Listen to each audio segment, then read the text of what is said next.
elanga ezo banda ezali koyana makambo nango atakutu vula pe ya teti ezali ko continuer ko beta kasi biso to sali bino de ya constat.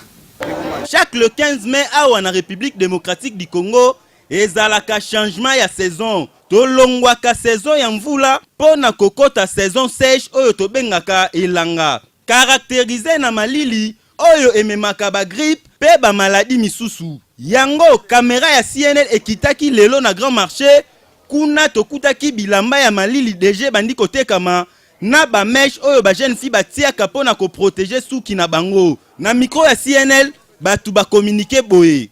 Saison sèche déjà est bandi.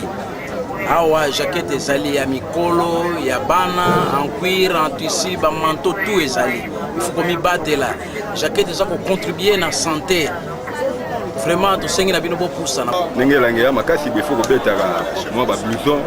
Comprendre et ça la moi ja. Bando na basi balka meshi basomba bakanisa basuki kotala ka elanga malili katazo. Papa maman elanga esi e bandi. Il faut qu'on soit ba précaution surtout qu'on lata bilamba ya malili pona ko éviter ba maladie o eutaka na malili. O toloba kite, tolobi.